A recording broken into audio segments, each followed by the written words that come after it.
El virus de la hepatitis A es un virus RNA, también llamado Picorna viridae. Tiene un periodo de incubación de 28 días. Su infectividad se produce a través de la eliminación de virus por las heces. Ocurre de forma precoz, al décimo día de la infección. Ocurre, por tanto, durante el periodo de incubación, esta infectividad. Es máxima al final del periodo de incubación y al comenzar la clínica desaparece. Los anticuerpos anti-VHA aparecen al inicio de la clínica. Pueden ser anticuerpos IgM que permanecen positivos en sangre durante los primeros 4 meses e indican infección aguda. O también pueden ser anticuerpos IgG que van a permanecer indefinidamente aumentados en sangre, proporcionan inmunidad de por vida y nos hacen sospechar infección pasada. El virus de la hepatitis A se encuentra distribuido a lo largo de todo el mundo, aunque es más frecuente en países subdesarrollados. El mecanismo de transmisión se debe principalmente a un mecanismo persona a persona, a través de una vía fecal-oral. También puede ocurrir a través de la ingesta de agua o alimentos contaminados, mariscos bivalvos como almejas, mejillones, son los alimentos más frecuentemente implicados en esta hepatitis A. Por último, la vía percutánea, aunque es rara, es frecuente en los drogadictos. Con respecto a la población expuesta, podemos decir que los niños, por menores hábitos higiénicos, los adultos no inmunizados que viajan a lugares endémicos, los trabajadores de guarderías o los homosexuales masculinos con relaciones anales son la población con mayor riesgo de infección. La hepatitis A en los niños es más frecuentemente asintomática o subclínica, aunque a veces podemos encontrar una leve ictericia. Sin embargo, en los adultos es más frecuente que sea sintomática. Puede tener un curso bifásico o a veces cursar con colestasis, pero al final casi siempre la resolución es completa y no evoluciona a la cronicidad. La profilaxis de la hepatitis A se lleva a cabo a través de unas medidas higiénicas, la inmunoprofilaxis pasiva y la inmunoprofilaxis activa.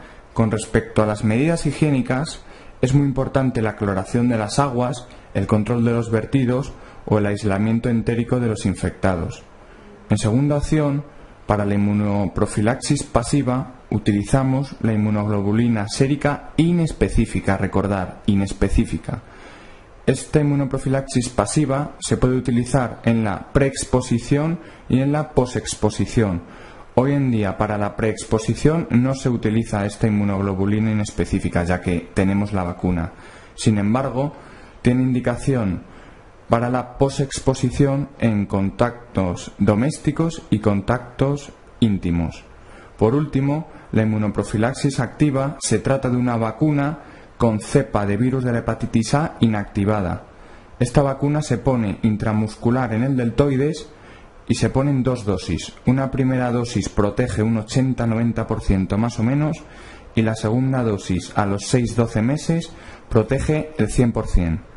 Las indicaciones de esta vacunación de la hepatitis A son para personas que viajen o trabajen en países endémicos, como hemos dicho antes, los países subdesarrollados, varones homosexuales, adictos a drogas por vía parenteral, personas con hepatopatía crónica o personas con riesgo ocupacional, como guarderías, trabajadores sanitarios, etc.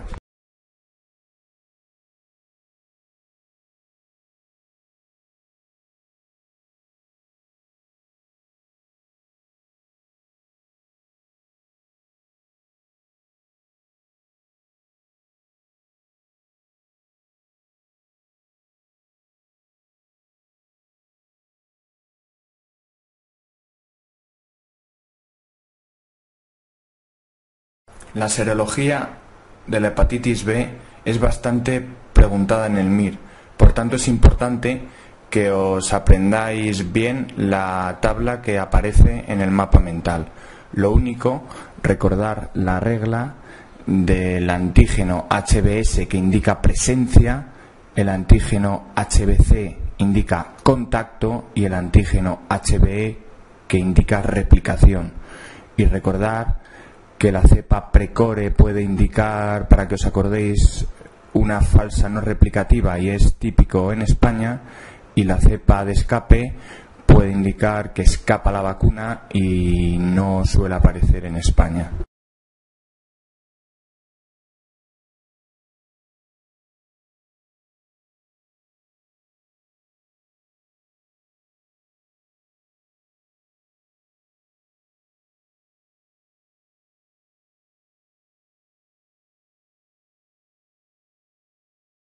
La transmisión de la hepatitis B se puede producir a través de una vía percutánea o parenteral, característica de los adictos a drogas por vía parenteral, de las transfusiones de sangre o de material contaminado.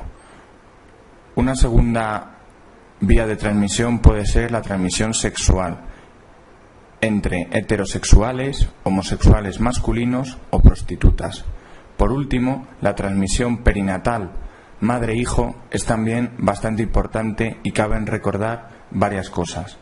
Esta transmisión perinatal tiene un riesgo aumentado si la madre tiene una hepatitis B aguda en el tercer trimestre o una hepatitis B crónica. El riesgo de transmisión puede llegar a ser del 90% si la madre tiene antígenos HBe positivos. Sin embargo, solo será del 10% si lo que tiene son anticuerpos HBe positivos. Por tanto, los antígenos HBe serían negativos.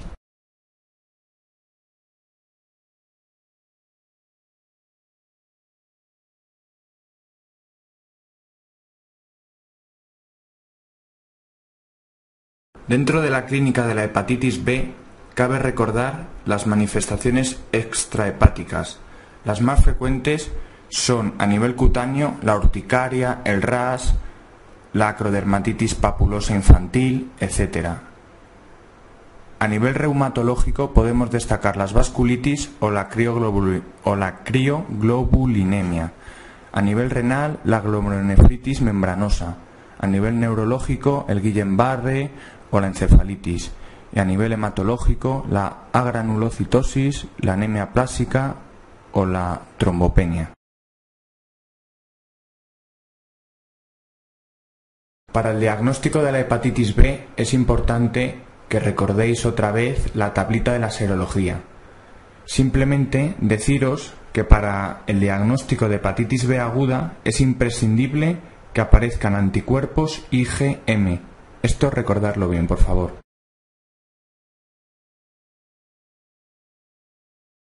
El pronóstico de la hepatitis B depende de que ésta sea sintomática o asintomática.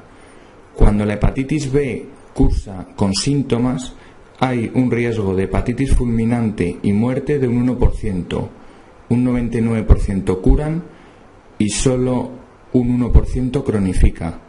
Sin embargo, cuando la hepatitis aguda cursa de manera asintomática, un 90% cura y el riesgo de cronicidad aumenta a un 10%. De todos los casos que cronifican, un 70% acaban siendo portadores sanos del antígeno hepatitis B-S, un 30% acaba desarrollando cirrosis y recordar que estos pacientes tienen aumentado el riesgo de hepatocarcinoma. Por último, deciros o recordaros que en la transmisión perinatal madre-hijo el riesgo a la cronicidad es del 90%.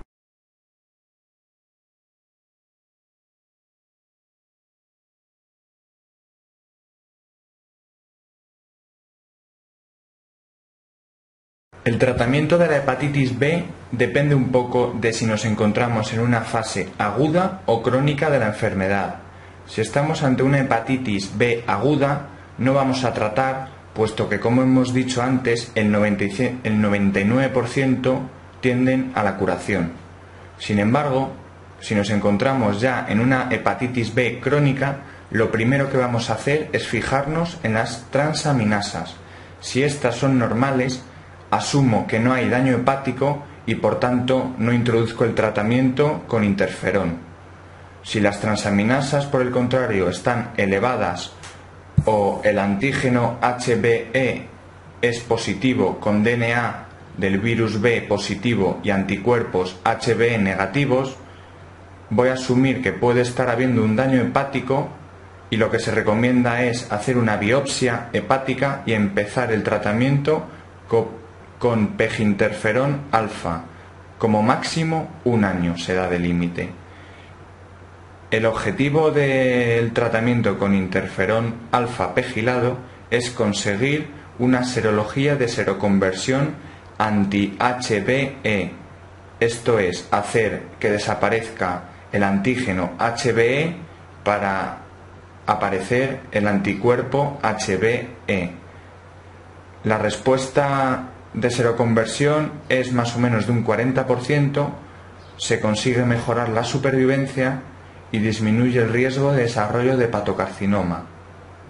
Por último, recordar que los predictores de buena respuesta al interferón son unos niveles bajos de ADN viral, niveles elevados de transaminasas, que el paciente sea VIH negativo, que sea mujer o que tenga una corta duración de la enfermedad.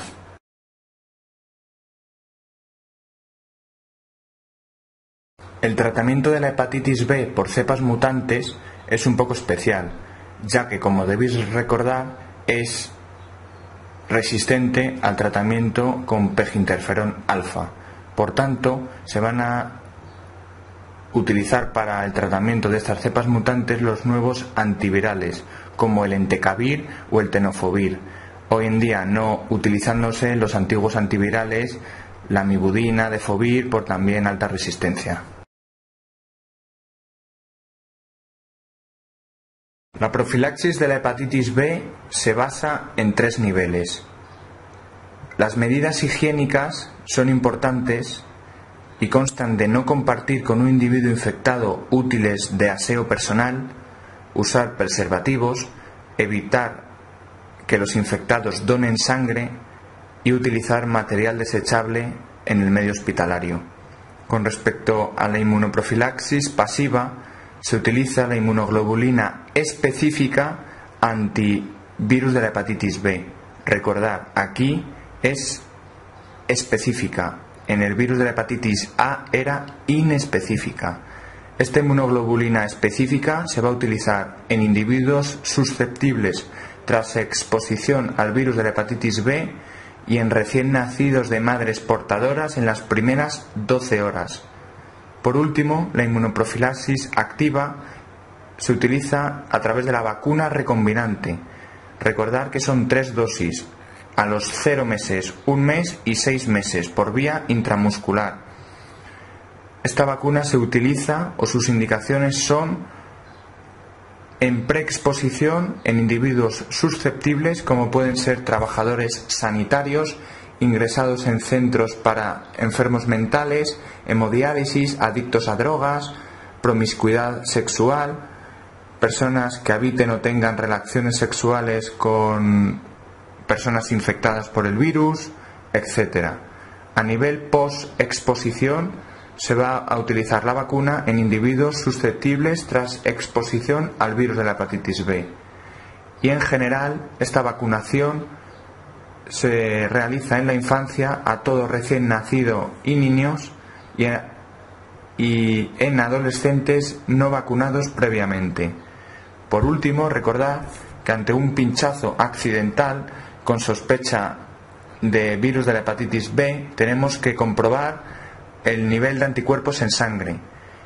Si el nivel de anticuerpos en sangre de la persona que se ha pinchado es mayor a 10, no hay que hacer nada.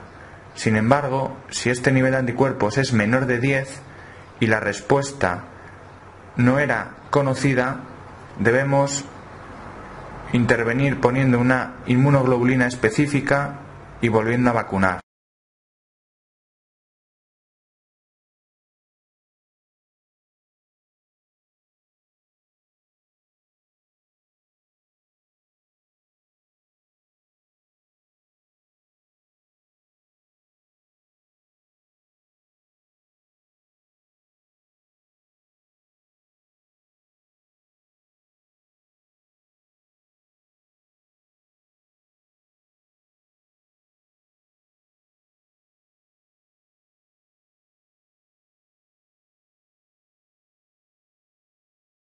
Vamos a recordar ahora un poco la historia natural de la hepatitis B.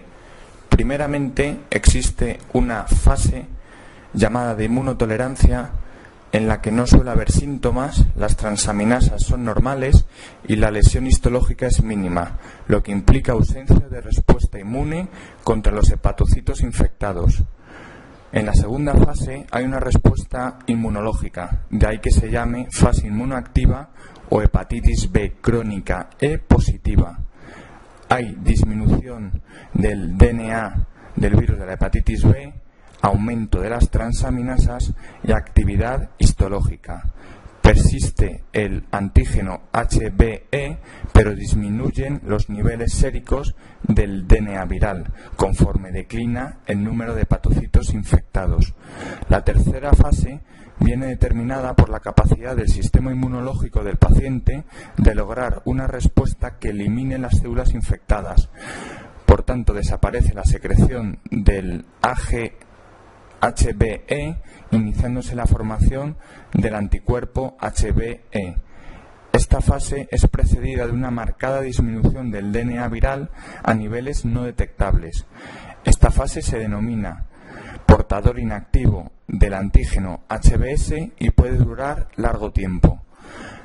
Finalmente, algunos pacientes pueden desarrollar otra fase con positividad del anticuerpo HBe y negatividad del antígeno HBe y presencia de DNA elevado en suero, debido a la aparición de mutaciones en la región core y precore.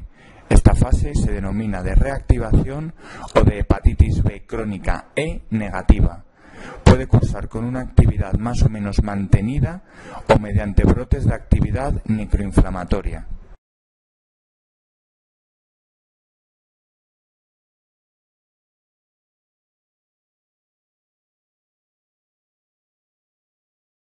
El virus de la hepatitis C tiene un periodo de incubación de 50 días. Causa una hepatitis C aguda, que la mayoría de las veces es asintomática, por tanto pasa desapercibida, y el fallo hepático agudo es muy raro. Todo esto hace que tenga una alta tendencia a la cronicidad, casi un 80%, y solo un 20% curen. Este 80% que cronifica, más o menos a los 20 años evolucionará a cirrosis.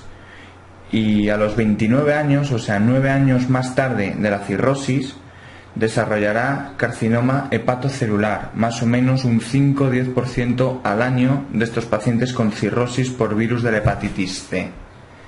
El cáncer hepatocelular ocurre habitualmente sobre hígados cirróticos, aunque puede hacerlo antes. Está aumentado el riesgo de desarrollar cáncer si el paciente es además antígeno HBs positivo y consume alcohol.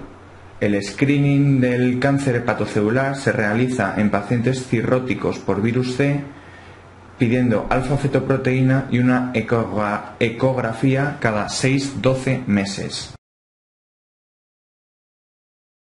Aunque debéis saber que la mayoría de infectados por el virus de la hepatitis C desconocen el mecanismo de transmisión de la infección, estos son principalmente tres. Existe una transmisión parenteral a través de la exposición ocupacional a sangre, adictos a drogas vía parenteral, y recordar que el virus de la hepatitis C supone el 90% de las hepatitis post-transfusionales, pero el antecedente de transfusión muchas veces se desconoce. La transmisión sexual, aunque es rara, puede existir, y recuerda que es más frecuente en los pacientes VIH positivos. Por último, la transmisión perinatal también es rara, pero existe. En menos de un 5% de los casos ocurre la infección de madre a hijo, y es más frecuente si la madre es VIH positiva y presenta una alta viremia.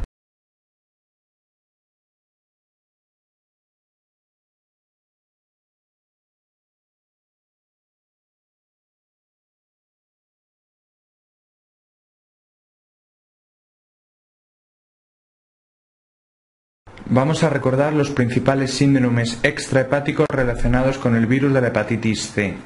Primeramente, recordar las úlceras corneales de Mohren, la malacoplaquia, la glomerulonefritis mesangiocapilar tipo 2, la porfiria cutánea tarda, la urticaria, la posible asociación con el líquen plano, etc.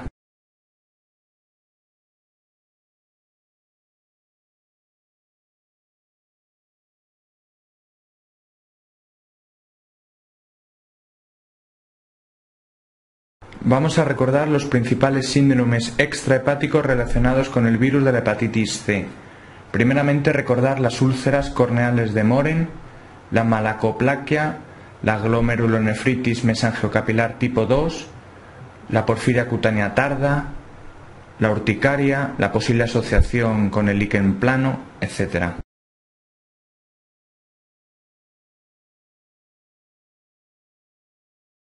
El diagnóstico de la hepatitis C se puede hacer a través de la serología y a través de una biopsia hepática. La serología se determina a través de la determinación de anticuerpos anti-VHC mediante técnica ELISA, más posterior confirmación por PCR del ARN del virus de la hepatitis C, en al menos 2 ocasiones separadas 6 meses. En este punto es importante que recordéis la tablita que aparece en el mapa mental, porque os ayudará a responder a muchas preguntas. Con respecto a la biopsia hepática, esta se puede hacer previa al tratamiento o posterior al tratamiento. La previa al tratamiento se debe hacer dentro de los 12 meses anteriores a empezar el tratamiento. Informa del pronóstico y tanto por ciento de respuesta al tratamiento antiviral, descarta otras enfermedades y determina la necesidad de tratamiento antiviral. La biopsia realizada posteriormente al tratamiento se hace al menos 12 meses después del fin del tratamiento y valora completamente la respuesta del paciente, aunque no es imprescindible.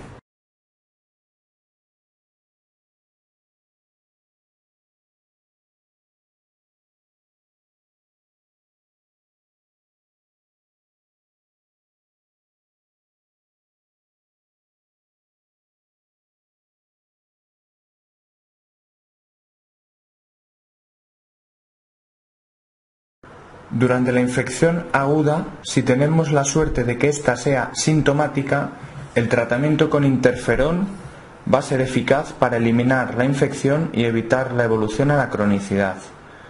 La mayoría de las veces la infección aguda cursa de manera asintomática, por tanto no nos damos cuenta de que la tiene y no se trata, de ahí que la cronicidad sea del 80%.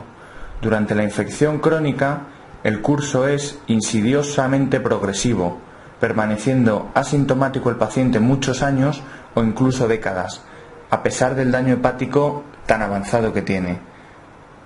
En esta infección crónica la remisión espontánea es extremadamente rara. Solo se trata la infección crónica si encontramos niveles de transaminasas muy elevados, si en la biopsia hepática se determina una hepatitis crónica al menos moderada y si está muy alta la carga viral. Para el tratamiento de la hepatitis C crónica hay que diferenciar principalmente si estamos ante un genotipo 1-4 típico de España o un genotipo 2-3 típico de otros países. En España los genotipos 1 y 4 deben tratarse con peginterferón alfa más ribavirina durante un año o 48 semanas. Aquí es importante la determinación de la carga viral del RNA del virus de la hepatitis C a los 3 meses o 12 semanas del inicio del tratamiento, porque a los 3 meses se va a poder inclinar hacia seguir con el tratamiento o parar de tratar por ineficacia del tratamiento. Si a los 3 meses no se encuentra ya carga viral, vamos a estar ante una respuesta viral precoz completa. En esta situación debemos completar el tratamiento hasta la semana 48 y realizar una determinación del RNA al sexto mes tras el fin del tratamiento, en el cual, si el RNA sigue negativo, estaremos ante una respuesta viral sostenida, y si el RNA a estos 6 meses tras el final del tratamiento vuelve a ser positivo, estaremos ante una ausencia de respuesta al tratamiento.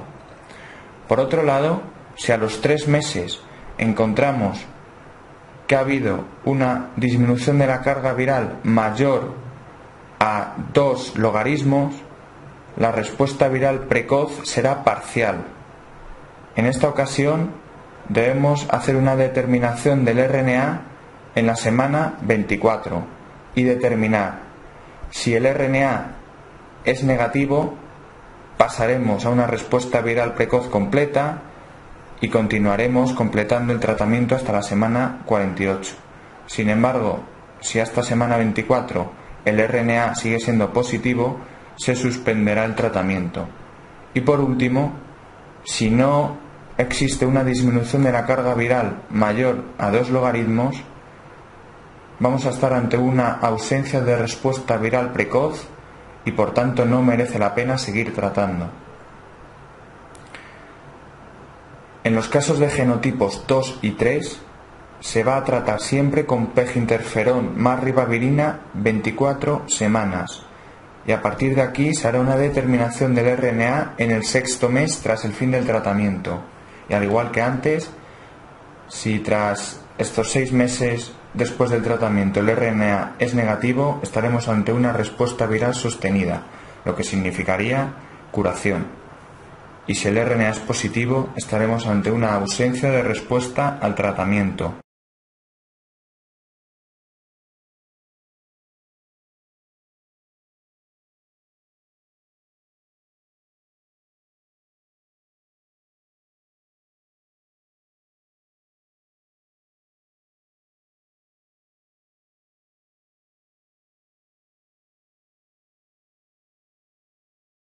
Recuerda que para el virus de la hepatitis C no existe vacuna para inmunización activa y además no se recomienda inmunoprofilaxis pasiva con gammaglobulina.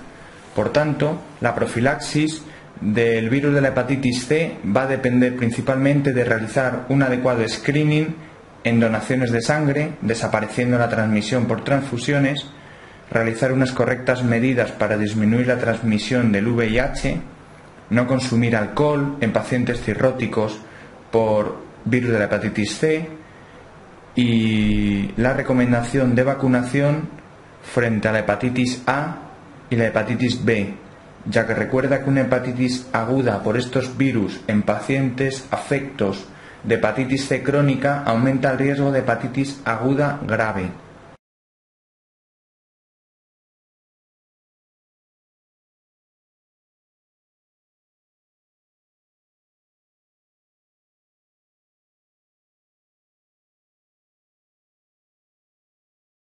El virus de la hepatitis D es un virus RNA defectivo. Esto significa que necesita del virus de la hepatitis B para ser infectante y patógeno. Podemos encontrarnos ante dos situaciones: una coinfección del virus B y el virus D, en el que el virus de la hepatitis D aparece simultáneamente con el virus de la hepatitis B, o una sobreinfección delta, en el que el virus de la hepatitis D infecta a una persona con infección crónica por virus de la hepatitis B. Existe una infección endémica en pacientes infectados por el virus de la hepatitis B a lo largo de los países mediterráneos. Con respecto a los mecanismos de transmisión, cabe destacar la vía sexual, la vía parenteral y la vía perinatal.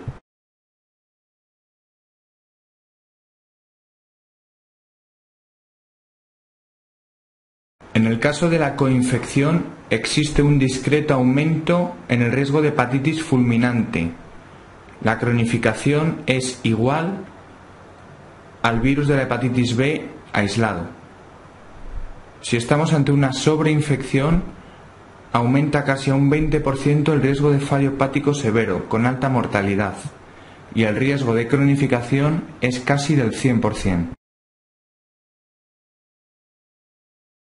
En el caso de una coinfección encontraremos IgM anti-HBC y si estamos en una sobreinfección vamos a encontrar IgG anti-HBC. Recordar que en el virus de la hepatitis D existe un periodo ventana de más o menos unos 30-40 días desde que empiezan a disminuir los antígenos de la hepatitis D hasta que aparecen los anticuerpos antivirus de la hepatitis D.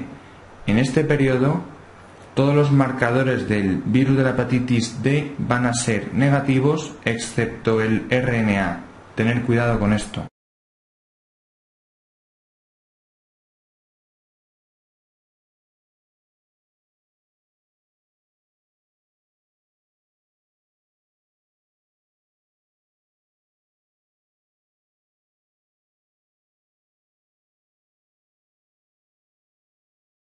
El tratamiento de la hepatitis D se realiza con dosis altas de interferón durante 12 meses.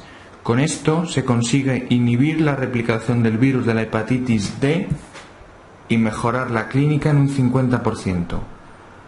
Sin embargo, las recaídas son frecuentes y si estamos ante una recaída se debe valorar la reintroducción del tratamiento y mantenerlo de forma indefinida.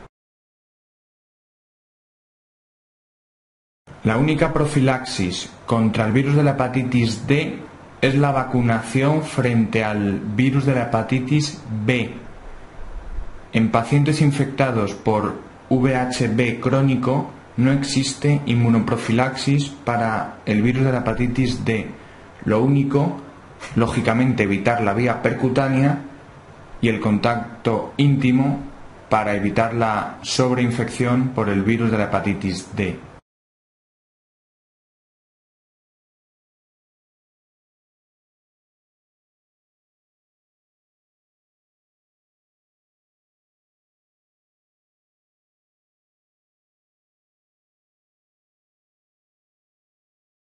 Se trata de un virus ARN parecido al virus de la hepatitis A.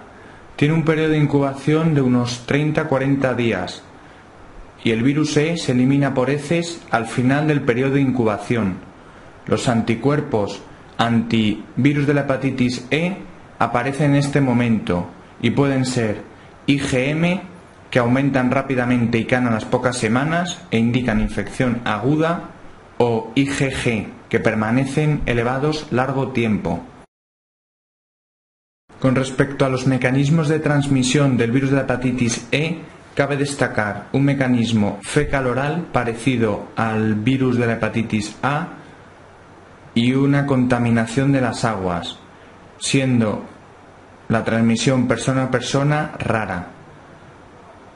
Pueden ser casos esporádicos o aislados o brotes epidémicos en países subdesarrollados.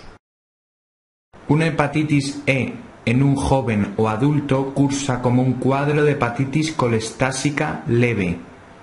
No obstante, existe un 1-2% de hepatitis fulminante. Lo más importante en la hepatitis E es recordar que el riesgo de hepatitis fulminante aumenta a más de un 20% si ocurre la infección por el virus de hepatitis E en embarazadas durante el tercer trimestre. Además, conlleva alta mortalidad. Recuerda también que no evoluciona a la cronicidad. La profilaxis se realiza principalmente mediante el control sanitario de aguas y alimentos.